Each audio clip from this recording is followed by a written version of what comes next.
ভাবুন তো, রাস্তার মাঝখানে এক সামান্য ফলওয়ালিকে জনসমক্ষে সজোরে চড় মারলেন এক দাপুটে পুলিশ ইন্সপেক্টর। তার অহংকার এতটাই ছিল যে তিনি ঘুণাক্ষরেও বুঝতে পারেননি এই একটি চড় তার জীবনের সবচেয়ে বড় ভুল হতে চলেছে। কারণ ছেঁড়া জামাকাপড় পরা সেই সামান্য ফেরিওয়ালির ছদ্মবেশে দাঁড়িয়েছিলেন স্বয়ং শহরের পুলিশ কমিশনার। কি ঘটেছিল তারপর? কিভাবে ধুলোয় মিশে গেল বছরের পর বছর ধরে গড়ে ওঠা এক দুর্নীতিবাজ অফিসারের ভয়ের রাজত্ব? আজকের এই রোমহর্ষক ঘটনার গভীরে যাওয়ার আগে একটি ছোট্ট অনুরোধ। সমাজ ও বাস্তব জীবনের এমনই সব শিক্ষণীয় গল্প নিয়মিত পেতে আপনাদের প্রিয় চ্যানেলটি এক্ষুনি সাবস্ক্রাইব করুন। আর হ্যাঁ, ভিডিওটি ভালো লাগলে অবশ্যই একটি লাইক দিয়ে আমাদের উৎসাহিত করবেন। চলুন শুরু করা যাক আজকের গল্প। যদি আপনি কখনো জুন মাসের উমস ভরা সকালে কলকাতার পুরনো বাজারের গলিপথ দিয়ে হেঁটে যাওয়ার অভিজ্ঞতা করে থাকেন, তাহলে আপনি নিশ্চয়ই বুঝবেন যে সেখানে শুধু সবজি, ফল অথবা সামোসা বিক্রি হয় না, সেখানে নীরবতাও বিক্রি হয়। উপর থেকে সব কিছু একদম স্বাভাবিক মনে হয়।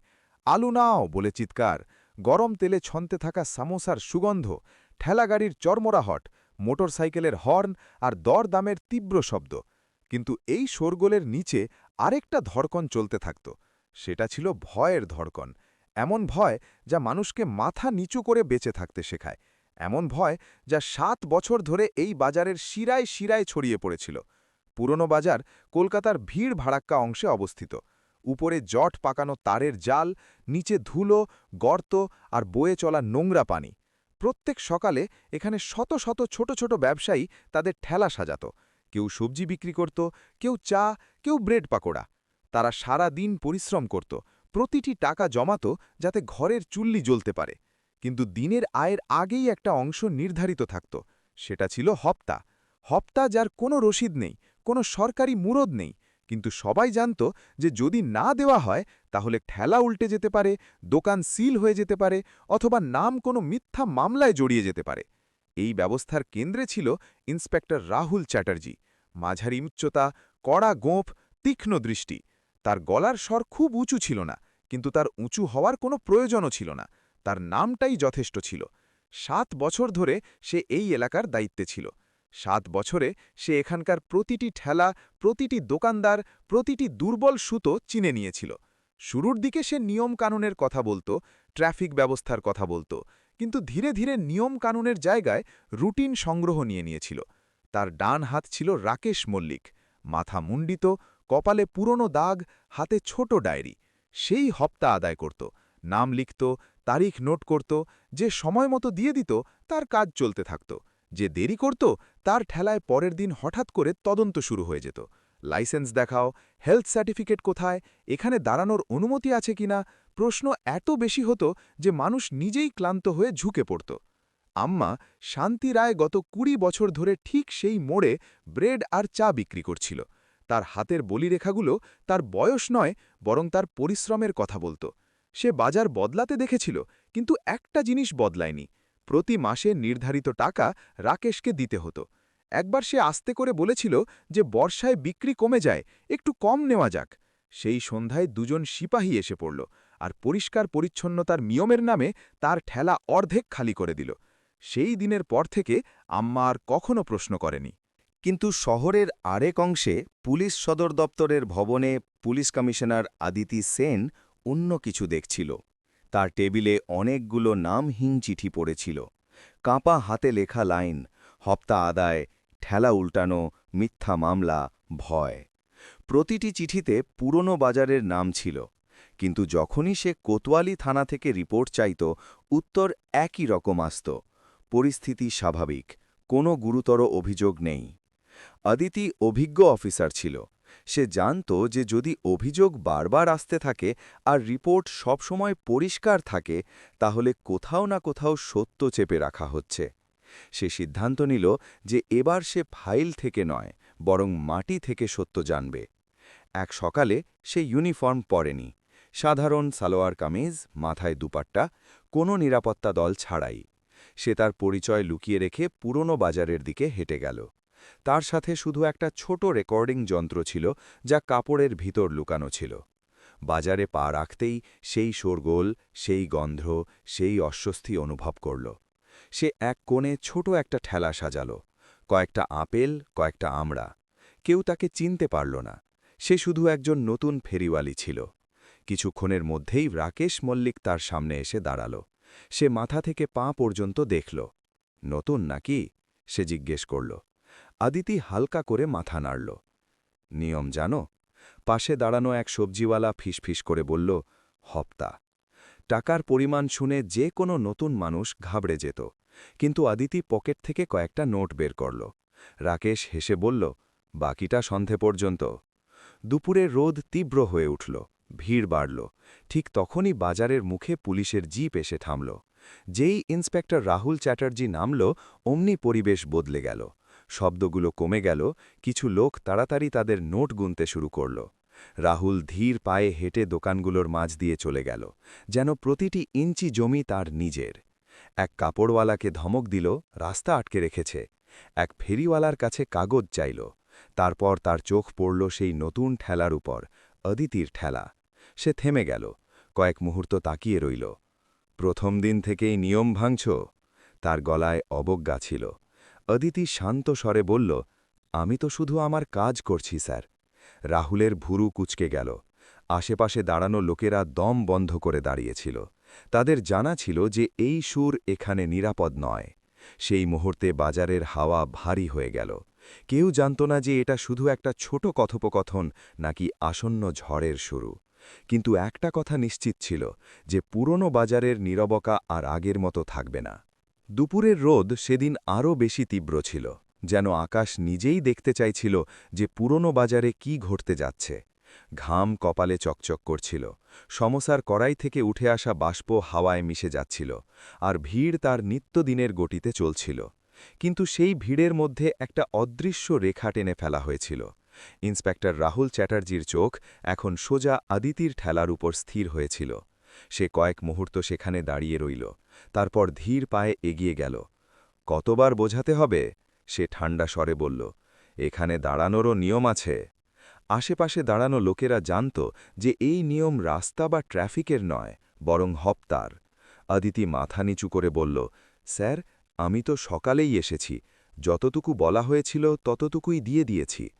তার কথায় ভয়ের অভিনয় ছিল, কিন্তু গলার স্বর স্থির ছিল। রাহুল রাকেশের দিকে তাকাল। রাকেশ হালকা করে মাথা নাড়ল, যেন ইশারা করছে যে টাকা অসম্পূর্ণ। রাহুল আর কিছু না বলে আদিতির ঠেলায় পায়ের হালকা ধাক্কা দিল। আমড়াগুলো গড়িয়ে ধুলোয় পড়ে গেল। এখানে অর্ধেক নিয়ম চলে না, সে কঠোর স্বরে বলল। হয় পুরো, নয় কিছুই না। পাশেই আম্মা শান্তি রায়ের ঠেলা ছিল। তারা তাড়াতাড়ি ব্রেড তুলে কাপড় দিয়ে ঢেকে দিল, যেন হাওয়াও তাদের ক্ষতি করতে পারে। কিন্তু রাকেশ আগেই তাদের দিকে এগিয়ে গিয়েছিল। আম্মা, এই মাসে দুদিন দেরি হয়ে গেছে, সে ডায়েরি উল্টাতে উল্টাতে বলল। আম্মা কাপা হাতে কয়েকটা নোট বাড়িয়ে দিল। এটুকুই আছে বাবা, তারা ধীর স্বরে বলল। রাকেশ নোট গুনল, ঠোঁট বেঁকিয়ে রাহুলের দিকে তাকাল। এক মুহূর্তে রাহুল সেখানে পৌঁছে গেল। কম আছে? সে বলল, আর সতর্কতা ছাড়াই ঠেলার এক কোণ ধরে ছাকুনি দিল। ব্রেড নিচে পড়ে গেল, কিছু ভেজা মাটিতে, কিছু নর্দমার কাছে। আম্মার চিৎকার গলায় আটকে গেল। আশেপাশে দাঁড়ানো লোকেরা জড়ো হয়ে গেল। এই দৃশ্য নতুন ছিল না, কিন্তু প্রতিবার হৃদয়ে সেই একই আঘাত লাগত। অদিতি ঝুঁকে ব্রেড তুলতে শুরু করল। সে কিছু না বলে ধুলো ঝাড়ল। পরিষ্কার ব্রেড আলাদা রাখল, ভেজা আলাদা। রাহুল কয়েক মুহূর্ত তাকে দেখতে থাকল। তুমি খুব সাহসী হয়ে যাচ্ছ? সে তীক্ষ্ণ দৃষ্টিতে জিজ্ঞেস করল। অদিতি প্রথমবার তার চোখের দিকে সোজা তাকাল। সাহস নয় স্যার, শুধু মানবিকতা, সে শান্ত স্বরে বলল। এই বাক্য বাজারের হাওয়া চিরে বেরিয়ে গেল। আশেপাশে দাঁড়ানো লোকেরা যেন দম বন্ধ করে ফেলল। রাহুলের মুখের রং বদলে গেল। আমাকে মানবিকতা শেখাবে? সে দাঁত কিড়িমিড় করে বলল। পরের মুহূর্তেই তার হাত উঠল, আর অদিতির গালে একটা জোরালো চড় পড়ল। শব্দটা স্পষ্ট আর ভারী ছিল। বাজারে শোরগোল এক মুহূর্তের জন্য থেমে গেল। অদিতি টলল, কিন্তু পড়ে গেল না। তার গালে লাল দাগ ফুটে উঠল। সে হাত দিয়ে মুখ ছুঁয়ে দেখল, তারপর সোজা হয়ে দাঁড়াল। তার চোখে কোনো অশ্রু ছিল না, শুধু এক অদ্ভুত স্থিরতা ছিল। রাহুল ভিড়ের দিকে তাকাল, যেন বার্তা দিচ্ছিল যে যে সাথা তুলবে তার এটাই হবে। ধরো একে, সে আদেশ দিল। দুজন সিপাহী এগিয়ে এলো, অদিতির কবজি চেপে ধরল। তার ঠেলার বাকি ফলগুলো মাটিতে ছড়িয়ে গেল। আম্মা শান্তি কেঁদে উঠে বলল, স্যার, ভুল আমার, একে ছেড়ে দিন। রাহুল তাদের দিকে তাকালও না। সরকারি কাজে হস্তক্ষেপ, সে কঠোর স্বরে বলল। চলো থানায়। ভিড় কিনারে সরে গেল। কেউ সামনে এলো না। ভয় সবাইকে বেঁধে রেখেছিল। কিন্তু চায়ের দোকানের পিছনে দাঁড়ানো রাজু, যে সারাদিন লটারির টিকিট বিক্রি করত, সব দেখছিল। তার হৃদয়ে জোরে ধড়কছিল। সে পকেট থেকে পুরনো মোবাইল বের করল, কাঁপা হাতে ক্যামেরা চালু করল, আর রেকর্ড বাটন চেপে দিল। স্ক্রিনে রাহুলের মুখ স্পষ্ট দেখা যাচ্ছিল, অদিতির কবজি ধরা সিপাহীরা দেখা যাচ্ছিল, আর মাটিতে ছড়ানো ব্রেডও। রাজু মোবাইলটা নিজের শার্টের ভিতর লুকিয়ে রাখল, কিন্তু ক্যামেরা চালু রইল। সে জানত না যে সে কত বড় ঝুঁকি নিচ্ছে, শুধু এতটুকু জানত যে যা এখন ঘটল তা ভুল ছিল। পুলিশ জিপের কাছে পৌঁছে রাহুল দরজা খুলল। দেখি তোমার মানবিকতা কতক্ষণ টেকে, সে ব্যঙ্গ করে বলল। অদিতি কোনো প্রতিবাদ না করে ভিতরে বসে গেল। তার মুখে সেই একই স্থির ভাব ছিল। জিপ স্টার্ট হল, আর বাজার থেকে বেরিয়ে গেল। পিছনে ধুলোর ধোঁয়া আর নীরবতা রয়ে গেল। কয়েক সেকেন্ড পর ফিসফিসানি শুরু হল। কে ছিল? নতুন ফেরিওয়ালি। খুব বেশি বলছিল, কিন্তু ফিসফিসানিতে এখনও ভয় মিশেছিল। জিপের ভিতর রাহুল মোবাইল বের করে কাউকে কল করল। স্টেশন প্রস্তুত রাখো, সে সংক্ষেপে বলল। চার্জ লাগাতে হবে। ডিউটিতে বাধা, হাতাহাতি। অদিতি জানালা দিয়ে বাইরে তাকিয়ে রইল। রাস্তায় ট্রাফিক স্বাভাবিক ছিল, যেন শহর এখনও জানেই না যে কি ঘটেছে। কিন্তু ঠিক সেই সময় রাজুর ভিডিও হোয়াটসঅ্যাপে প্রথম গ্রুপে পৌঁছে গিয়েছিল, পুরনো বাজার আপডেট নামের একটা স্থানীয় গ্রুপে। কয়েক মিনিটের মধ্যে ভিডিও দ্বিতীয় গ্রুপে চলে গেল, কলকাতা মার্কেট ইউনিয়ন। তারপর তৃতীয় গ্রুপে। প্রতিটি ফরওয়ার্ডের সাথে লোকেদের প্রতিক্রিয়া বদলাতে শুরু করল। এই তো রাহুল, খোলাখুলি চড়, কেউ বাধা দিল না কেন? প্রশ্ন উঠতে শুরু করল। কোতোয়ালি পুলিশ স্টেশনের বাইরে জিপ থামল। রাহুল দ্রুত পায়ে নামল। ভিতরে নিয়ে যাও, সে বলল। অদিতিকে ভিতরে নিয়ে যাওয়া হলো। একটা সরু ঘরে চেয়ারে বসানো হলো। দেওয়ালে ঝাপসা জাতীয় প্রতীকের ছবি টাঙানো ছিল। রাহুল টেবিলে হাত মারল। নাম? সে জিজ্ঞেস করল। অদিতি শান্ত স্বরে বলল, পুরো নাম অদিতি সেন। রাহুল নোট করল। এই নামে তার কাছে কোনো অস্বাভাবিক লাগল না। শহরে সেন উপাধি সাধারণ ছিল। রাকেশও স্টেশনে পৌঁছে গিয়েছিল। সে আস্তে করে বলল, স্যার, ভিডিও হচ্ছিল হয়তো। রাহুলের ভুরু কুঁচকে গেল। কে জানে, ভিড়ের মধ্যে কোনো ছেলে? রাহুল তাড়াতাড়ি কন্ট্রোল রুমে ফোন করল। আজ দুপুরের ক্যামেরা ফুটেজ বের করো, সে আদেশ দিল। তারপর কম্পিউটার অপারেটরের দিকে ঘুরল। যদি কিছু সোশ্যাল মিডিয়ায় যায় তাড়াতাড়ি জানাও। তার গলায় প্রথমবার হালকা অস্বস্তি ছিল। এদিকে স্টেশনের বাইরে ধীরে ধীরে লোক জড়ো হতে শুরু করল। প্রথমে ২-৩ জন, তারপর ৫-৭। কেউ ভিডিও দেখেছিল আর ঘটনাটা পুরনো বাজারের বলে চিনে ফেলেছিল। কিছু দোকানদার চুপচাপ এসে দূরে দাঁড়িয়ে গেল। কোনো স্লোগান নেই, কোনো শোরগোল নেই, শুধু নীরব ভিড়। রাজুও দূরে দাঁড়িয়েছিল, হাতে মোবাইল ধরা। স্ক্রিনে বাড়তে থাকা ভিউ কাউন্ট দেখছিল। সে বুঝতে পারছিল না সামনে কি হবে, কিন্তু এতটুকু অনুভব করছিল যে এই গল্প এখানে থেমে যাবে না। ঘরের ভিতর রাহুল একটা কাগজ সামনে বাড়িয়ে দিল। সই করো, সে বলল। লেখা আছে যে তুমি পুলিশের ওপর হাত তুলেছ আর সরকারি কাজে বাধা দিয়েছ। অদিতি কাগজটা পড়ল। তার চোখে এক মুহূর্তের জন্য চমক দেখা গেল, কিন্তু সে কিছু বলল না। সে শুধু আস্তে করে জিজ্ঞেস করল, যদি আমি সই না করি তাহলে? রাহুল হাসল। তাহলে তোমাকে বোঝানো হবে। বাইরে ভিড় বাড়ছিল, ভিতরে উত্তেজনা গভীর হচ্ছিল। আর পুরনো বাজারের গল্প এখন শুধু একটা চড়ের গল্প ছিল না, সেটা কিছু বড় হয়ে ওঠার দিকে এগোচ্ছিল। জিপের দরজা বন্ধ হতেই বাইরের শোরগোল যেন একটা মোটা দেওয়ালের পিছনে পড়ে গেল, কিন্তু ভিতরে আরেক রকমের শোরগোল শুরু হয়ে গিয়েছিল, ক্ষমতার, অহংকারের, আর সেই ভয়ের যেটা তৈরি করে ইন্সপেক্টর রাহুল চ্যাটার্জি। বছরের পর বছর ধরে তার এলাকায় রাজত্ব করছিল। অদিতি পিছনের সিটে বসেছিল, দুপাশে সিপাহী। তার কবজি শক্ত করে ধরা হয়নি, কিন্তু ধরায় এটা স্পষ্ট যে সে এখন কাস্টাডিতে আছে। রাহুল সামনের সিটে বসে মোবাইল দেখছিল। রাকেশ আস্ত করে বলল, স্যার, ভিডিওর কথা সত্যি মনে হচ্ছে। কিছু লোক মোবাইল বের করছিল। রাহুল বিরক্ত হয়ে জবাব দিল, ভিড়ে রোজ কেউ না কেউ মোবাইল বের করে, পরে সবাই ভয় পায়, দেখে নেব। কিন্তু তার স্বরে সেই পুরনো নিশ্চিন্ততা ছিল না।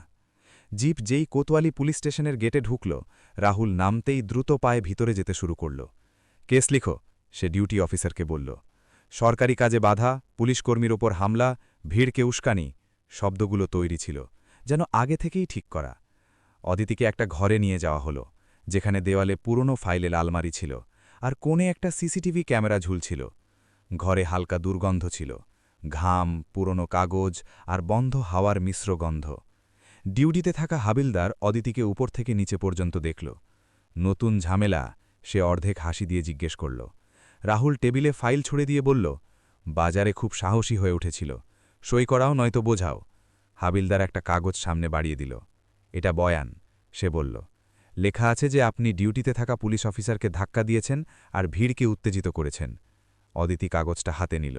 সে প্রতিটি লাইন মনোযোগ দিয়ে পড়ল। শব্দের মাঝে মিথ্যার স্তর স্পষ্ট ছিল। সে মাথা তুলে শান্ত স্বরে জিজ্ঞেস করল, এসব আমি কখন করলাম? হাবিলদার হাসল। যখন স্যার বলছেন তখন তো করেছেনই। রাহুল চেয়ারে পিছনে হেলান দিল। এখানে সত্য সেটাই যেটা রেকর্ডে লেখা হয়, সে বলল, আর রেকর্ড আমরাই তৈরি করি। ইতিমধ্যে বাইরে স্টেশনের গেটে ভিড় ধীরে ধীরে বাড়ছিল। রাজুর ভিডিও এখন অনেক হোয়াটসঅ্যাপ গ্রুপে ছড়িয়ে গিয়েছিল। কেউ ফেসবুকে দিয়ে দিয়েছিল, কেউ স্থানীয় নিউজ পেজকে ট্যাগ করে দিয়েছিল। ভিডিওতে স্পষ্ট দেখা যাচ্ছিল রাহুলের হাত তোলা, চড়ের শব্দ, অদিতির টলানো, আম্মা শান্তির কান্না। কয়েক ঘন্টার মধ্যে ভিউ সেকেন্ড থেকে হাজারে বদলে গেল। কমেন্ট আসতে শুরু করল, এ তো অত্যাচার, কেউ কেন ব্যবস্থা নেয়নি? এ তো সেই ইন্সপেক্টর না।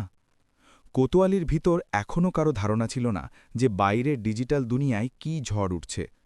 কিন্তু কন্ট্রোল রুমে বসা এক যুবক কনস্টেবল মোবাইলে নোটিফিকেশন দেখে ফেলল।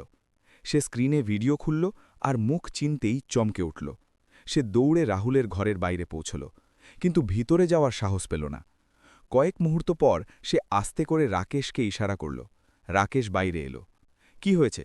সে বিরক্ত হয়ে জিজ্ঞেস করল। কনস্টেবল মোবাইল সামনে বাড়িয়ে দিল। রাকেশের মুখ শক্ত হয়ে গেল। স্যারকে এখনও দেখিও না, সে ফিসফিস করে বলল। আগে জেনে নাও কে দিয়েছে। ভিতরের ঘরে উত্তেজনা বাড়ছিল।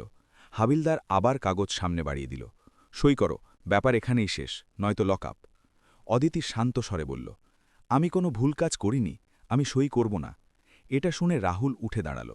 খুব আত্মবিশ্বাস, সে বলল, দেখি কতক্ষণ থাকে। সে হাবিলদারকে ইশারা করল, লকআপে ঢুকিয়ে দাও, কিছুক্ষণ পর বুঝবে। অদিতিকে একটা সরু গলিপথ দিয়ে নিয়ে যাওয়া হলো। লোহার গড়াদোয়ালা ছোট লকআপ, ভিতরে সিমেন্টের বেঞ্চ। দরজা বন্ধ হতেই হালকা গুঞ্জন হল। অদিতি বেঞ্চে বসে গেল। তার মুখে এখনও সেই শান্তি ছিল। সে চোখ বন্ধ করল যেন সবকিছু মনে গেঁথে নিচ্ছে। তার লুকানো রেকর্ডিং ডিভাইস এখনও সক্রিয় ছিল। প্রতিটি শব্দ, প্রতিটি হুমকি, প্রতিটি আদেশ রেকর্ড হচ্ছিল। বাইরে রাহুল রাকেশকে ডাকল। জেনে নাও কে ভিডিও দিয়েছে, সে কড়া স্বরে বলল। রাকেশ তাড়াতাড়ি তার চেনা লোকদের ফোন করতে শুরু করল। পুরনো বাজারের যে ছেলেটা টিকিট বিক্রি করে সেই হয়তো, সে অনুমান করল। রাহুল দাঁত কিড়মির করল। তাকে ধরো আর যে যে ভিডিও শেয়ার করছে সবাইকে বোঝাও। কিন্তু ডিজিটাল দুনিয়াকে বোঝানো ঠেলাওয়ালাকে বোঝানোর মতো সহজ ছিল না। ভিডিও এখন স্থানীয় নিউজ চ্যানেলের রিপোর্টারের কাছে পৌঁছে গিয়েছিল। এক সাংবাদিক তার টুইটার অ্যাকাউন্টে ক্লিপ দিয়ে লিখল, কলকাতার পুরনো বাজারে পুলিশের কথিত দুর্ব্যবহার। কয়েক মিনিটের মধ্যে অনেক রিটুইট হয়ে গেল। কোতোয়ালির বাইরে ভিড় এখন ডজনখানেক হয়ে গিয়েছিল। কেউ স্লোগান দিচ্ছিল না, কিন্তু নীরবতায় প্রশ্ন ছিল। আম্মা শান্তি রায়ও এসে গিয়েছিল। তারা রাজুকে দেখে আস্তে করে জিজ্ঞেস করল, তুই দিয়েছিস? রাজু ভয়ে ভয়ে মাথা নাড়ল। ভয় পাস না, আম্মা বলল, সত্যি হলে সামনে আসা উচিত। তার গলা কাঁপছিল, কিন্তু তাতে প্রথমবার সাহসের হালকা ঝলক ছিল। ভিতরে রাহুলকে অবশেষে ভিডিও দেখানো হলো। সে মোবাইল হাতে নিল, স্ক্রিনে নিজেকে দেখল চড় মারতে। তার মুখে কয়েক মুহূর্তের জন্য অবিশ্বাস ছিল, তারপর রাগ। কে রেকর্ড করেছে? সে গর্জন করে জিজ্ঞেস করল। কারও কাছে উত্তর ছিল না। সে তাড়াতাড়ি আইটি সেলে ফোন করল। এই ভিডিও সরাও, সে আদেশ দিল। ফেক বলো, এডিটেড বলো, যা করতে হয় করো। কিন্তু প্রতি মিনিটের সাথে ভিডিও আরও ছড়াচ্ছিল। কিছু লোক লিখছিল তদন্ত হওয়া উচিত। কিছু পুরনো অভিযোগকারী ব্যক্তিগত মেসেজে তাদের গল্প পাঠাতে শুরু করল। সোশ্যাল মিডিয়ায় বিতর্ক শুরু হয়ে গিয়েছিল। লকআপে বসা অদিতি বাইরের শোরগোলে হালকা পরিবর্তন অনুভব করল। পায়ের শব্দগুলো জোরালো হচ্ছিল, গলাগুলো ফিসফিসানি থেকে উঁচু হতে শুরু করেছিল। এক সিপাহী আরেকজনকে বলল, বাইরে মিডিয়া আসতে পারে। এটা শুনে অদিতির চোখে এক মুহূর্তের জন্য চমক দেখা গেল, কিন্তু সে আবার শান্ত হয়ে গেল। রাহুল আবার ঘরে এসে অদিতির সামনে দাঁড়িয়ে বলল, দেখো, ব্যাপার খারাপ হওয়ার আগে সই করে দাও, নয়তো তোমার জন্য ভালো হবে না। অদিতি গড়াদের ওকার থেকে তার দিকে তাকাল। সত্য থেকে কার ভয় লাগছে? সে ধীর স্বরে বলল। এই বাক্য সোজা রাহুলের ভিতর পর্যন্ত পৌঁছে গেল। ঠিক সেই সময় বাইরের গেটে এক স্থানীয় রিপোর্টার ক্যামেরা নিয়ে পৌঁছল। সে গার্ডকে জিজ্ঞেস করল, ভিতরে কি হয়েছে? গার্ড টালবাহানা করার চেষ্টা করল, কিন্তু ভিড় থেকে কেউ চিৎকার করে বলল, ভিডিও দেখো। পরিবেশ গরম হয়ে উঠল। ভিতরে রাহুলকে খবর দেওয়া হলো যে মিডিয়া বাইরে আছে। সে তাড়াতাড়ি আদেশ দিল, কেউ বয়ান দেবে না, বলো মহিলা পুলিশের উপর হামলা করেছিল। সে হাবিলদারকে বলল, কাগজ তৈরি রাখো, যদি জিজ্ঞেস করে তাহলে দেখাবো। কিন্তু এখন পরিস্থিতি তার নিয়ন্ত্রণ থেকে ধীরে ধীরে বেরিয়ে যাচ্ছিল। যে চড় সে ভিড়কে ভয় দেখানোর জন্য মেরেছিল, সেই চড় এখন ক্যামেরায় বন্দী হয়ে তার বিরুদ্ধে সাক্ষ্য দিচ্ছিল। লকআপে বসা অদিতি গভীর শ্বাস নিল। পরিকল্পনার প্রথম পর্যায় শেষ হয়ে গিয়েছিল। সে কাউকে তার পরিচয় দেয়নি, কাউকে ইশারা করেনি, কিন্তু ঘটনাগুলো ঠিক সেই দিকে এগোচ্ছিল যেটার সে আশা করেছিল। বাইরে ভিড় বাড়ছিল, ভিতরে অস্বস্তি। রাহুল প্রথমবার নিজেকে অস্বস্তি বোধ করছিল, আর এই উত্তেজনাপূর্ণ নীরবতার মাঝে কোতোয়ালির গেটের বাইরে একটা নতুন গাড়ি এসে থামল। সাদা পোশাকে কয়েকজন অফিসার নামল। রাহুলের এখনও এর কোনো আঁচ ছিল না। সে এখনও ভাবছিল যে এই ঝড় সে তার পুরনো পদ্ধতিতে সামলে নেবে, কিন্তু যে ঢেউ উঠে গিয়েছিল সেটা শুধু বাজারের ছিল না, সেটা পুরো শহরের নজর হয়ে গিয়েছিল। কোতোয়ালি পুলিশ স্টেশনের ভিতর সেই সময় হাওয়ায় এক অদ্ভুত দম বন্ধ করা ভাব ছিল, যেন দেওয়ালগুলোও শুনছিল আর অপেক্ষা করছিল যে পরে কি হবে। ইন্সপেক্টর রাহুল চ্যাটার্জি নিজের কপালে উঠে আসা ঘাম রুমাল দিয়ে মুছল, কিন্তু এই ঘাম শুধু গরমের ছিল না। বাইরে মিডিয়া আর ভিড়ের উপস্থিতি তাকে প্রথমবার অস্বস্তি বোধ করিয়েছিল। 7 বছরে সে অনেক অভিযোগ চেপে রেখেছিল, অনেক মানুষকে ভয় দেখিয়েছিল, অনেক কণ্ঠস্বর চেপে দিয়েছিল, কিন্তু আজ পরিস্থিতি আলাদা ছিল। আজ তার প্রতিটি পদক্ষেপ ক্যামেরার নজরে ছিল। রাকেশ মল্লিক ভিতরে এসে আস্তে করে বলল, স্যার, বাইরে রিপোর্টার দাঁড়িয়ে আছে, ভিডিও অনেক ছড়িয়ে গেছে, লোকেরা জিজ্ঞেস করছে। রাহুল দাঁত কিড়মিড় করে বলল, বলো মিথ্যে, এডিট করা হয়েছে, ভিড় উস্কে দেবার চেষ্টা। কিন্তু তার গলায় যে কাঠিন্য ছিল তাতে এখন হালকা অস্বস্তি মিশে গিয়েছিল। সে আইটি স্টাফকে ডেকে বলল, সিসিটিভি ফুটেজ বের করো, আর যে কোনো অংশ বাইরে যায় আগে আমার কাছে আসবে। লকআপের কাছে পৌঁছে সে কয়েক মুহূর্ত দাঁড়িয়ে রইল। গড়াদের ভিতরে বসা অদিতি একদম শান্ত ছিল, না কান্না, না অনুনয়, না রাগ। এই স্থিরতাই তাকে সবচেয়ে বেশি বিচলিত করছিল। এখনও সময় আছে, সে বলল, বয়ানে সই করে দাও, বাইরের ব্যাপার আমরা সামলে নেব, তুমিও বেঁচে যাবে, আমরাও। অদিতি তার দিকে তাকালো, তার চোখে এক গভীর নির্ভুল দৃষ্টি ছিল। আপনাকে কার থেকে বাঁচতে হবে ইন্সপেক্টর? সে ধীর স্বরে জিজ্ঞেস করল। এই প্রশ্ন সোজা ছিল, কিন্তু তাতে এমন ভার ছিল যেটা রাহুলকে এক মুহূর্তের জন্য চুপ করিয়ে দিল। ঠিক সেই সময় মেইন গেটে সাদা পোশাকের অফিসাররা প্রবেশ করল। তারা সোজা ডিউটি অফিসারের কাছে গেল। আমরা ভিজিলেন্স ইউনিট থেকে এসেছি। তাদের একজন পরিচয়পত্র দেখিয়ে বলল। ডিউটি অফিসারের মুখের রং বদলে গেল। স্যারকে ডাকুন, অফিসার শান্ত কিন্তু দৃঢ় স্বরে বলল। রাহুল যখন খবর পেল যে ভিজিলেন্স ইউনিট এসেছে, তখন তার পা কয়েক মুহূর্তের জন্য থেমে গেল। সে ভাবল এটা শুধু রুটিন তদন্ত হবে, কিন্তু ভিতরে কোথাও তার আশঙ্কা ছিল যে এটা সেই ভিডিওর সাথে যুক্ত। সে মেন হলে পৌঁছল। সামনে 3 জন অফিসার দাঁড়িয়েছিল, মুখে কাঠিন্য, হাতে ফাইল। ইন্সপেক্টর রাহুল চ্যাটার্জি, একজন জিজ্ঞেস করল। হ্যাঁ, রাহুল আনুষ্ঠানিক স্বরে বলল। পুরনো বাজারের ঘটনা সংক্রান্ত প্রাথমিক তদন্তের জন্য এসেছি, আমাদের লকআপ আর রেকর্ড রুম দেখতে হবে। রাহুল পরিস্থিতি স্বাভাবিক দেখানোর চেষ্টা করল। এক মহিলা ডিউটিতে বাধা দিয়েছিল। ব্যাপারটা বাড়িয়ে দেখানো হচ্ছে, সে বলল। অফিসার শান্ত স্বরে জবাব দিল, সত্য রেকর্ডে স্পষ্ট হয়ে যাবে, দয়া করে সহযোগিতা করুন। লকআপের দিকে যেতে যেতে রাহুলের ভিতর উত্তেজনা বাড়ছিল। গড়াদের সামনে ভিজিলেন্স অফিসার থামল। তাকে বাইরে নিয়ে আসুন, তারা বলল। হাবিলদার তালা খুলল। অদিতি আস্তে করে বাইরে বেরিয়ে এলো। ঘরে উপস্থিত সবার দৃষ্টি তার উপর স্থির হয়ে গেল। ভিজিলেন্স অফিসার তাকে জিজ্ঞেস করল, আপনার নাম? অদিতি সেন, সে স্পষ্ট স্বরে বলল। আপনার কাছে কোনো পরিচয় আছে? ঘরে এক মুহূর্তের জন্য নীরবতা নেমে এলো। রাহুলের মুখে হালকা হাসি ছিল, যেন সে ভাবছিল যে এখন এই মহিলা কি নতুন নাটক করবে। অদিতি নিজের দুপাট্টার ভিতর হাত ঢুকিয়ে একটা পরিচয়পত্র বের করল। সে সেটা ভিজিলেন্স অফিসারের দিকে বাড়িয়ে দিল। অফিসার কার্ডটা দেখল, তারপর একদম সোজা হয়ে দাঁড়িয়ে গেল। তার চোখে সম্মান আর বিস্ময় একসাথে ছিল। ঘরে উপস্থিত সবার জন্য সেই মুহূর্ত সময়ের বাইরের মুহূর্ত ছিল। ম্যাডাম, অফিসারের গলা নিচু হয়ে গেল। রাহুলের মুখের হাসি জমে গেল। সে কার্ড দেখার চেষ্টা করল। ভিজিলেন্স অফিসার তাকে দেখাল, অদিতি সেন, পুলিশ কমিশনার, কলকাতা শহর। রাহুলের চোখ বড় হয়ে গেল। কয়েক মুহূর্তের জন্য সে শব্দহীন হয়ে গেল। তার মাথায় যেন সবকিছু জট পাকিয়ে গেল। ভিডিও, ভিড়, ভিজিলেন্স, আর এখন এই প্রকাশ। অদিতি স্থির স্বরে বলল, ইন্সপেক্টর চ্যাটার্জি, আজ সকাল থেকে যা যা ঘটেছে সব রেকর্ডে আছে। শুধু ভিডিও নয়, এখানকার প্রতিটি কথোপকথন। সে হালকা করে নিজের কবজির দিকে ইশারা করল, যেখানে রেকর্ডিং ডিভাইস লুকানো ছিল। আমি পুরনো বাজারে চলা অভিযোগগুলোর তদন্তের জন্য নিজে আসার সিদ্ধান্ত নিয়েছিলাম। আপনি যা করেছেন সেটা শুধু একজন নাগরিকের সাথে দুর্ব্যবহার ছিল না, বরং বিভাগের মর্যাদায় আঘাত ছিল। রাহুলের ঠোঁট শুকিয়ে গেল। ম্যাডাম, আমার জানা ছিল না, সে হোঁচট খেয়ে বলল। এটাই সমস্যা, অদিতি বলল। আপনার জানা উচিত ছিল যে আইন সবার জন্য সমান, সামনে যে কেউ হোক না কেন। ভিজিলেন্স অফিসাররা তাড়াতাড়ি কাজ শুরু করল। রেকর্ড রুম সিল করা হলো, সিসিটিভি ফুটেজ জব্দ করা হলো, ডিউটি রেজিস্টারের কপি তৈরি করা হলো, রাকেশকে আলাদা ঘরে নিয়ে যাওয়া হলো, স্টেশনে স্টাফের মোবাইল অস্থায়ীভাবে জমা নেওয়া হলো। বাইরে মিডিয়াকে এখন আনুষ্ঠানিক নিশ্চিতকরণ দেওয়া হয়েছিল যে ব্যাপারটা গুরুতর। রাহুলকে চেয়ারে বসতে বলা হলো। তার মুখে প্রথমবার ভয় স্পষ্ট দেখা যাচ্ছিল। এটা ভুল বোঝাবুঝি, সে ধীর স্বরে বলল। আমরা ব্যবস্থা বজায় রাখার চেষ্টা করছিলাম। অদিতি শান্ত স্বরে উত্তর দিল।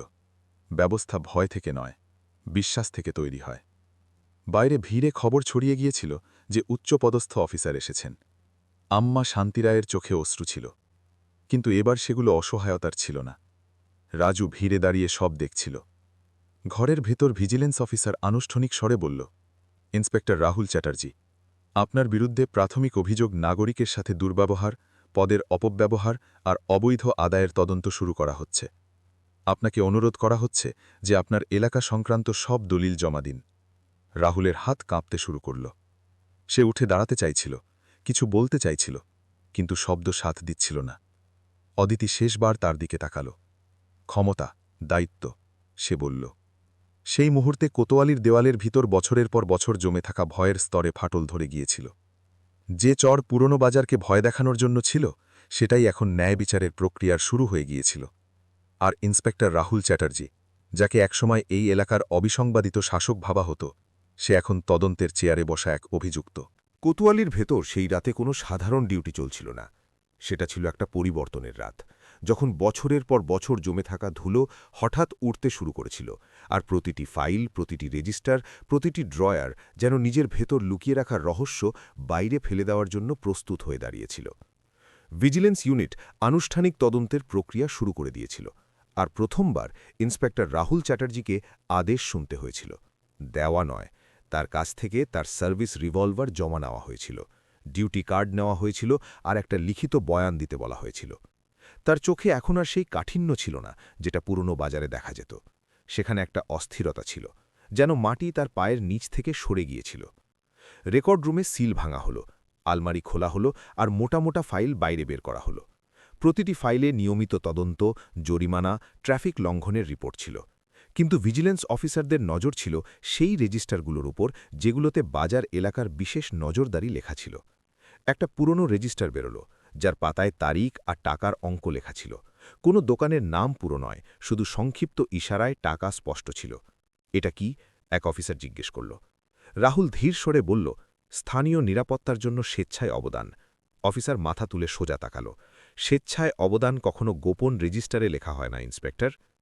ওদিকে রাকেশ মল্লিককে একটা আলাদা ঘরে বসানো হয়েছিল। শুরুতে সে সেই একই কথা বলছিল যেটা সে বছরের পর বছর ধরে বলে আসছিল। সব স্যারের নির্দেশে ছিল, আমি শুধু বার্তা পৌঁছে দিতাম। কিন্তু যখন তাকে ভিডিও দেখানো হলো আর রেজিস্টার সামনে রাখা হলো, তার মুখের সাহস ভেঙে যেতে শুরু করল। সে পানি চাইল, হাত কাঁপছিল। স্যার বলতেন ব্যবস্থা বজায় রাখতে হবে, সে বিড়বিড় করে বলল। যে দিত না তাকে শিক্ষা দিতে হতো। অফিসার শান্ত স্বরে জিজ্ঞেস করল, শিক্ষা নাকি আদায়? রাকেশ চোখ নামিয়ে নিল। স্টেশনের বাইরে ভিড় এখন শুধু তামাশা দেখার লোক ছিল না, লোকেরা একে একে তাদের অভিজ্ঞতা শেয়ার করতে শুরু করেছিল। আম্মা শান্তি রায় সাংবাদিককে বলল, প্রতি মাসে টাকা দিতে হতো, কম পড়ে গেলে ঠেলা উল্টে দিত। এক সবজিওয়ালা যোগ করল, একবার দেরি হয়েছিল তাই আমার ছেলেকে তুলে নিয়ে গিয়েছিল, জিজ্ঞাসাবাদের নামে। এই বয়ানগুলো ক্যামেরায় রেকর্ড হচ্ছিল। বছরের জমে থাকা ভয় এখন শব্দে বদলে যাচ্ছিল। ভিজিলেন্স অফিসাররা সিদ্ধান্ত নিল যে প্রাথমিক তদন্তের অধীনে রাহুলকে আনুষ্ঠানিকভাবে সাসপেন্ড করা হবে। আদেশ পড়া হল, প্রাথমিক তদন্ত সম্পূর্ণ হওয়া পর্যন্ত সার্ভিস থেকে সাসপেনশন। রাহুল মাথা তুলে দেখল। বড় নজর ভিজিলেন্স আর টাচ কর, যেন তার আশা ছিল যে এসব একটা খারাপ স্বপ্ন। আমি আইন প্রয়োগ করেছি, সে ধীর স্বরে বলল। ভিড়কে নিয়ন্ত্রণে রাখতে হয়। অদিতি, যে এখন আনুষ্ঠানিক ইউনিফর্মে ছিল, স্পষ্ট স্বরে উত্তর দিল, আইন নিয়ন্ত্রণের হাতিয়ার নয়, সুরক্ষার দায়িত্ব। পরবর্তী পর্যায়ে আর্থিক তদন্ত শুরু হল। ব্যাংক অ্যাকাউন্টের তালিকা আনানো হল। গত বছরগুলির লেনদেনের তদন্ত করা হল। রাকেশের অ্যাকাউন্টে অস্বাভাবিক জমা পাওয়া গেল। কিছু টাকা নগদ ছিল, কিছু তৃতীয় পক্ষের অ্যাকাউন্টে ট্রান্সফার। ধীরে ধীরে ছবিটা স্পষ্ট হতে শুরু করল। পুরনো বাজারের ছোট ছোট টাকা মিলে একটা বড় প্রবাহ হয়ে গিয়েছিল। স্টেশনের ভেতর অনেক কনস্টেবল চুপচাপ দাঁড়িয়েছিল। কিছু বছর ধরে আদেশ মেনে চলেছিল, কিছু কখনো প্রশ্ন করেনি। এখন তাদের মুখে অনুতাপের রেখা ছিল। ভিজিল্যান্স অফিসার স্পষ্ট করে বলল যে এই প্রক্রিয়ায় জড়িত ছিল, যদি এখন সত্য বলে তাহলে তার বয়ান রেকর্ড করা হবে। এক যুবক কনস্টেবল সামনে এগিয়ে এলো। সে স্বীকার করল যে অনেকবার তাদের নির্দেশ দেওয়া হয়েছিল যে অভিযোগ রেকর্ড না করা অথবা বয়ান বদলে দেওয়া। এই স্বীকারোক্তি তদন্তকে আরও গভীর করার জন্য যথেষ্ট ছিল। রাত গভীর হতে থাকল, কিন্তু কোতোয়ালিতে আলো জ্বলতে থাকল। মিডিয়া এখন লাগাতার আপডেট দিচ্ছিল। পুরনো বাজার মামলায় বড় পদক্ষেপ, স্থানীয় পুলিশ অফিসার সাসপেন্ড, শহর জুড়ে আলোচনা। সোশ্যাল মিডিয়ায় লোকেরা লিখছিল যে যদি এই তদন্ত নিরপেক্ষ হয় তাহলে এটা একটা উদাহরণ হয়ে থাকবে। সকাল হতে হতে রাহুলকে আনুষ্ঠানিক হেফাজতে নেওয়ার সিদ্ধান্ত নেওয়া হলো। প্রক্রিয়া সম্পূর্ণ করা হলো। তার হাতে হাতকড়া পরানো হলো, সেই হাতকড়া যেটাকে সে বছরের পর বছর অন্যদের জন্য ক্ষমতার প্রতীক ভাবত। বাইরে ভিড় এই দৃশ্য দেখে এক অদ্ভুত নীরবতা নেমে এলো। কোনো শোরগোল নেই, কোনো তালি নেই, শুধু একটা লম্বা শ্বাস, যেন কেউ ভারী বোঝা নামিয়ে দিয়েছে। রাকেশকেও জিজ্ঞাসাবাদের জন্য নিয়ে যাওয়া হলো। তার মুখে অনুতাপ ছিল নাকি ভয় বলা কঠিন ছিল, কিন্তু এটা স্পষ্ট ছিল যে ব্যবস্থার যে স্তর সে আর রাহুল তৈরি করেছিল সেটা এখন ধসে পড়েছিল। অদিতি ভিজিলেন্স টিমের সাথে শেষ পর্যালোচনা করল। এটা শুধু একজন ব্যক্তির তদন্ত নয়, তারা বলল, এটা সেই চিন্তার তদন্ত যেটা পদকে শক্তি মনে করে, দায়িত্ব নয়। টিম সম্মতিতে মাথা নাড়ল। পুরনো বাজারে সেদিন ঠেলাগুলো স্বাভাবিকের চেয়ে দেরিতে খুলল। লোকেরা এখনও সতর্ক ছিল, কিন্তু হাওয়ায় কিছু বদলে গিয়েছিল। আম্মা শান্তি রায় ব্রেড সাজাতে সাজাতে আস্তে করে বলল, হয়তো এখন ছেলেমেয়েরা ভয় ছাড়াই কাজ করতে পারবে। রাজু পাশে দাঁড়িয়ে হাসছিল। তার এখনও বুঝতে পারছিল না যে তার ছোট্ট ভিডিও এত বড় প্রভাব ফেলবে, কিন্তু সে অনুভব করেছিল যে সত্য বলার মূল্য কখনো কখনো ভয়ের চেয়ে বড় হয়। কোতোয়ালিকে সিল এখনও লাগানো ছিল। তদন্ত এগোবে, বয়ান রেকর্ড হবে, আদালতে মামলা যাবে। কিন্তু সেদিন একটা কথা স্পষ্ট হয়ে গিয়েছিল যে ভয়ের দেওয়ালে ফাটল ধরে গেছে, আর যখন ফাটল ধরে তখন আলো ভিতরে আসা থেকে কেউ আটকাতে পারে না। সকালের প্রথম আলো যখন কলকাতার পুরনো বাজারের আঁকাবাঁকা গলিতে পড়ল, তখন সেটা কোনো সাধারণ দিনের শুরু ছিল না। হাওয়ায় এখনও ধুলো ছিল, সেই জট পাকানো তার ছিল, সেই সবজির গন্ধ আর গরম তেলে ভাজা সমোসার সুগন্ধ। কিন্তু কিছু বদলে গিয়েছিল। বছরের পর বছর যে অদৃশ্য ভয় এখানকার দেওয়াল, ঠেলা আর লোকেদের ঝুঁকে থাকা দৃষ্টিতে বাসা বেঁধেছিল, তার আঁকড়া আলগা হয়ে গিয়েছিল। লোকেরা আজও তাড়াতাড়ি দোকান খুলছিল, কিন্তু তাদের চালে হালকা আত্মবিশ্বাস ছিল, যেন কেউ অনেক দিন ধরে ঘাড়ে রাখা ভারী হাত সরিয়ে দিয়েছে। আম্মা শান্তি রায় সেদিন সকালে স্বাভাবিকের চেয়ে আগে এসেছিল। সে তার ঠেলা সাবধানে পরিষ্কার করেছিল, ব্রেড সুন্দর করে সাজিয়েছিল, চায়ের ভাঁড় চড়িয়েছিল। তার আঙুল এখনও কাঁপছিল, কিন্তু এই কাঁপন ভয়ের নয়, বরং অনুভূতির ছিল। পাশ দিয়ে যাওয়া এক সবজিওয়ালা আস্তে করে বলল, আম্মা, এখন আর কোনো হপ্তা চাইবে না। আম্মা হালকা হাসি দিয়ে উত্তর দিল, ভয়ই তো সবচেয়ে বড় কর বাবা, সেটা সরে গেলে বাকি সব সহজ। আগের দিনের ঘটনাগুলো শহর জুড়ে ছড়িয়ে গিয়েছিল। সংবাদ চ্যানেলগুলো পুরো রিপোর্ট দেখিয়েছিল, ভিডিও, তদন্ত, সাসপেনশন, গ্রেফতার। সোশ্যাল মিডিয়ায় লোকেরা আলোচনা করছিল যে ব্যবস্থায় উন্নতির এটা শুরু নাকি শুধু একটা উদাহরণ। কিন্তু পুরনো বাজারের লোকেদের জন্য এই আলোচনা তত্ত্ব নয়, বরং অভিজ্ঞতা ছিল। তারা দেখেছিল যে কিভাবে একটা চর থেকে শুরু হয়ে গল্পটা ন্যায় বিচারের প্রক্রিয়া পর্যন্ত পৌঁছেছে। কোতোয়ালি পুলিশ স্টেশনে পরিবর্তন শুরু হয়ে গিয়েছিল। অস্থায়ীভাবে নতুন টিম মোতায়েন করা হয়েছিল, দেওয়ালে লাগানো পুরনো আদেশ সরিয়ে ফেলা হচ্ছিল, অভিযোগ বাক্স সামনের দেওয়ালে লাগানো হয়েছিল আর একটা বোর্ড লাগানো হয়েছিল যাতে স্পষ্ট লেখা ছিল, অভিযোগ রেকর্ড করা আপনার অধিকার। ভিজিলেন্স ইউনিট বিশেষ হেল্পলাইন নম্বর চালু করেছিল। এসব আনুষ্ঠানিক পদক্ষেপ ছিল, কিন্তু প্রতীকী গুরুত্ব অনেক বড় ছিল। অদিতি সেন সেদিন সকালে আবার পুরনো বাজারে পৌঁছাল, এবার তার আনুষ্ঠানিক ইউনিফর্মে। তার সাথে কয়েকজন অফিসার ছিল, কিন্তু সে ভিড়ের মাঝ দিয়ে হাঁটতে বেছে নিয়েছিল, যেমন প্রথম দিন হেঁটেছিল। লোকেরা তাকে দেখে সম্মানে মাথা নিচু করেছিল, কিন্তু এবার সেই নিচু হওয়া ভয়ের ছিল না। রাজু সবার আগে এসে দাঁড়াল। তার চোখে সংকোচ ছিল, কিন্তু গর্বও ছিল। অদিতি তার কাঁধে হাত রেখে বলল, সাহস বয়সের চেয়ে বড় হয়। রাজু আস্তে করে বলল, আমি তো শুধু সত্য দেখিয়েছিলাম ম্যাডাম। ভিড়ের মাঝে দাঁড়ানো আম্মা শান্তি রায়ের চোখ ভরে গেল। ম্যাডাম, আমরা ভেবেছিলাম কেউ শুনবে না, তারা বলল। অদিতি শান্ত স্বরে উত্তর দিল, যতক্ষণ না কেউ বলে ততক্ষণ শোনাও যায় না। আপনারা সহ্য করেছেন, কিন্তু এখন বলতে শুরু করেছেন, এটাই পরিবর্তন। শহরের প্রশাসনিক অফিসেও হইচই ছিল। অবৈধ আদায়ের সাথে যুক্ত মামলার তালিকা তৈরি করা হচ্ছিল। অন্য এলাকার পর্যালোচনার আদেশ দেওয়া হয়েছিল। এটা স্পষ্ট বার্তা ছিল যে মামলাটা শুধু এক অফিসারের মধ্যে সীমাবদ্ধ থাকবে না, ব্যবস্থার তদন্ত হবে। রাহুল চ্যাটার্জি আর রাকেশের বিরুদ্ধে আনুষ্ঠানিক অভিযোগ নির্ধারণ করা হয়ে গিয়েছিল। বিচারিক প্রক্রিয়া সময় নেবে, সাক্ষ্য হবে, দলিল পরীক্ষা করা হবে, কিন্তু সবচেয়ে বড় পরিবর্তন এটাই ছিল যে এখন অভিযোগকারীরা সামনে আসছিল। যারা আগে ফিসফিস করত, তারা এখন লিখিত বয়ান দিতে প্রস্তুত ছিল।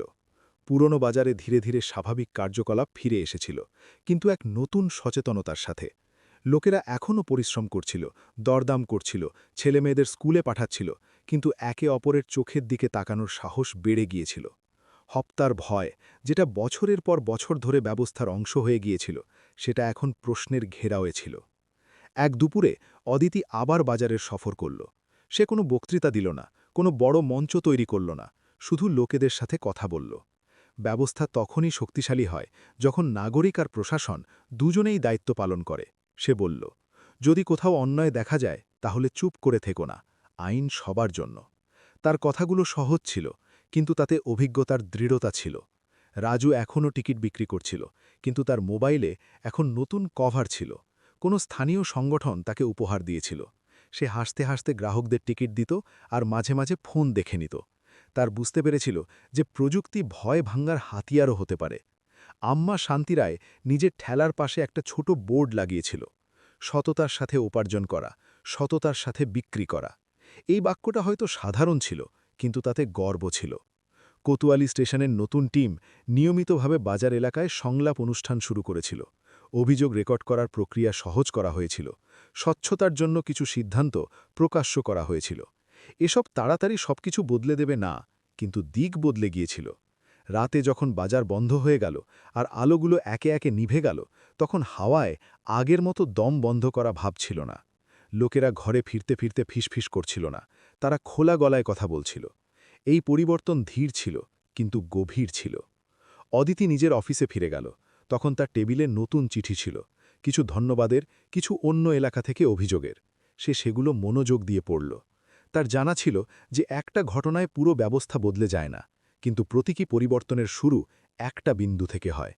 পুরনো বাজারের গল্প এখন একটা উদাহরণ হয়ে গিয়েছিল, ভয়ের বিরুদ্ধে সাহসের, ক্ষমতার বিরুদ্ধে জবাবদেহির।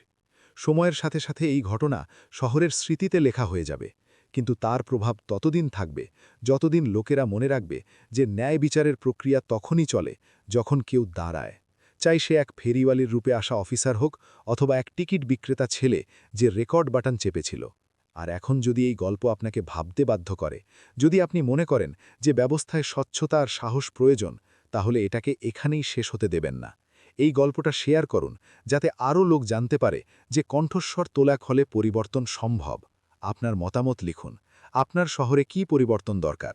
আর যদি আপনি এমন আরও গল্প শুনতে চান যেগুলো সমাজের ভিতর লুকিয়ে থাকা সত্যকে উন্মোচিত করে, তাহলে আমাদের সাথে যুক্ত থাকুন, এই প্রচেষ্টার অংশ হয়ে উঠুন। আর মনে রাখবেন, ন্যায় বিচার তখনই শক্তিশালী হয় যখন নাগরিক সচেতন থাকে।